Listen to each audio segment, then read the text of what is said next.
کلمے سے منوس نہیں تھے، 360 بت رکھے ہوئے تھے، خدا رکھے تھے۔ نبی علیہ السلام پر ایمان لانے والے 7 آدمی تھے، اور خدیجہ الکبریٰ، ابوبکر صدیق رضی اللہ عنہ، اور اس طرح بلال حبشی، اور حضرت علی رضی اللہ تعالیٰ عنہ، اور اس طرح یاسر رضی اللہ تعالیٰ عنہ، خباب بن الارت، بلال۔ تو نبی علیہ السلام کی حفاظت اپنا چچا کرتا تھا، اور اس طرح ابو بکر کی اپنے خاندان والے کرتے، لیکن بلال کا کوئی وہ حفاظت کرنے والا نہیں تھا، اس کو گرم ریت پر لٹا کر پتھر رکھ دیا جاتا، مارا جاتا۔ خباب رضی اللہ عنہ بھی اس کو انگاروں پر رکھ دیا جاتا تھا، اگر اس کے کمر کے چربی سے وہ آگ بجھتی۔ یہ تکلیفیں صحابہ نے اٹھائی، یہ دین آسانی سے نہیں پہنچا۔ ابتدا میں ان لوگوں نے قربانی کی، وہ قربانی کو اللہ نے بنیاد بنا کر ہم آج کلمہ پڑھتے ہیں۔ اگر صحابہ اپنی عبادت کرتے تو ہم ابھی پتہ نہیں کس بت کو سجدہ لگاتے۔ وہ سب سے پہلی مردوں کی شہادت نہیں ہے، سمیہ کے اسلام میں رضی اللہ تعالیٰ عنہ، اور اس طرح عمار رضی اللہ عنہ کو کافروں نے کفر کا کلمہ، نبی علیہ السلام نے فرمایا تمہارا دل کیسے تھا؟ دل میں تو ایمان تھا، میں فرمایا اگر وہ تم سے مجبور کرے پھر بھی پڑھو، جب دل میں ایمان ہو زبان پر اگر کہے سے فرق نہیں پڑتا۔ تو انہوں نے اتنی ہی تکلیفیں دین کے لیے اٹھائی۔ بھائیو، صحابہ کرام نے اللہ کے دین کے لیے قربانیاں دی۔ نبی علیہ السلام سے پوچھا گیا کہ احد کے دن سے بھی سخت دن آپ پر گزرا ہے۔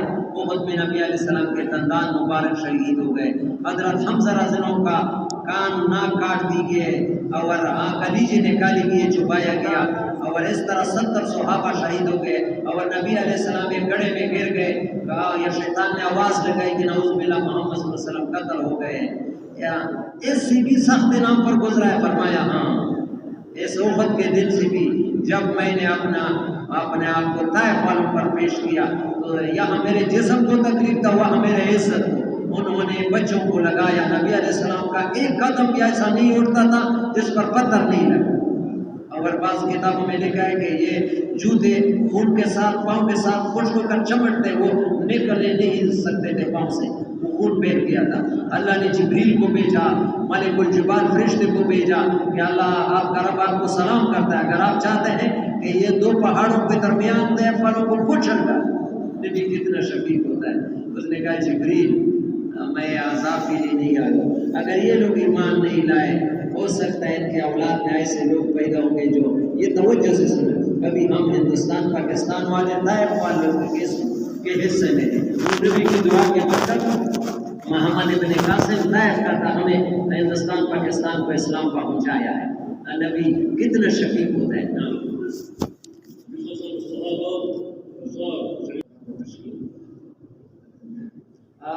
نبی علیہ السلام کافروں نے ان کے ماننے والوں کو شاہ ابی طالب نے 3 سال قید کر دیا تھا، باہر سے کوئی چھوڑتا نہیں تھا، یقین کرو پتے کھا رہے تھے بچے، دودھ پینے والے بچوں کے ماؤں کے مستانوں میں دودھ چیختی تھی رات کو، لیکن کافر ظالم ان کو تکلیفیں دیتے، یہ تکلیفیں برداشت کی۔ صحابہ نے پتے کھائے، بھوک برداشت کی دین کے لیے۔ اللہ نے یہاں پر سورہ یوسف کو فرمایا کہ یہ اکیلا تو نہیں، یوسف علیہ السلام کے ساتھ بھی بھائیوں نے ایسا کیا ہے، کنویں میں ڈالا ہے، پھر بیچا گیا ہے، پھر اللہ نے روئے زمین پر حکومت دی، تمہارے ساتھ بھی ایسا ہے۔ تو سورہ یوسف میں یہ آیت نمبر 108 ہے، قُلْ هَٰذِهِ سَبِيلِي أَدْعُو إِلَى اللَّهِ عَلَىٰ بَصِيرَةٍ أَنَا وَمَنِ اتَّبَعَنِي۔ آپ اعلان کر دیجئے هَٰذِهِ سَبِيلِي، میرا راستہ یہی ہے، سبیل حاضی، یہ تو شیخ نے نہیں فرمایا، ہمارے ایک پوری صاحب کہتے تھے، علماء جانتے ہیں حاضی بھی معرفہ ہے، سبیلی بھی معرفہ ہے، مبتدا خبر دونوں معرفہ ہو تو کلام میں حصر ہوتا ہے۔ مطلب یہ ہے کہ میرا دنیا میں اور کوئی کام نہیں سوائے اس کے کہ اللہ پاک کے طرف بلاتا، علی بصیرت، یقین کے ساتھ کہ جو میں کام تو یہ صحیح راستہ ہے، انا ومن اتبعنی، یہ میرا بھی راستہ ہے، جو میرے ماننے والے ہیں ان کا بھی راستہ ہے۔ تو میرے پیارے بھائیوں، اللہ نے یہ کام ہمارے ذمہ لگایا ہے، اللہ ہمیں اس کی قدردانی کرنے کی توفیق نصیب فرمائے۔ نبی علیہ السلام کو اللہ فرماتے ہیں یا ایھا المدثر قم فانذر وربک فکبر، اٹھ جاؤ، کملی اٹھنے والے لوگوں کو اللہ کی بڑائی بیان کرو. قم، کھڑے ہو جاؤ، بیٹھنا نہیں ہے، کھڑے ہو جاؤ. یا ایھا المقوم فانذر، اللہ کی بڑائی بیان کرو. اور ساتھ یا ایھا المزمل قم اللیل، رات کو اللہ سے مانگو. دن کو لوگوں کو پیچھے پھیرو، رات کو اللہ سے مانگو. یہ میری نصیحت بار بار ادھر کرتی بھی ہے میرے پیارے بھائیوں. یہ توجہ سے اس مجمع میں جتنی بھی علماء ہیں اور جتنی بھی تبلیغ اپنے آپ کو کہتے ہیں، خدا پاک کی قسم جو تہجد نہیں پڑھتا ہے وہ ایسے دھوکے میں ہے کہ میں تبلیغ کا کام کرتا ہوں. اس کے بغیر یہ گاڑی چل نہیں سکتی. اللہ سے مانگو. یہ تو رات کی محنت. عبد الوہاب صاحب فرماتے ہیں انبیاء علیہ السلام نے جتنا لوگوں سے کہا اس سے زیادہ اللہ سے کہا. کام تو اللہ کی مدد سے ہوتے ہیں. جب اللہ کی مدد ساتھ نہیں ہے ہم کچھ نہیں کر سکتے. اللہ کی مدد رات کے وقت آخر حصے میں اللہ پاک کی طرف سے اعلانے ہوتی ہے. اپنے لیے بھی، امت کے لیے بھی دعا مانگو. کس کس کے نیت ہے انشاءاللہ آئندہ تہجد قضا نہیں ہوگی. تہجد کے بغیر یہ گاڑی نہیں چلتی ہے.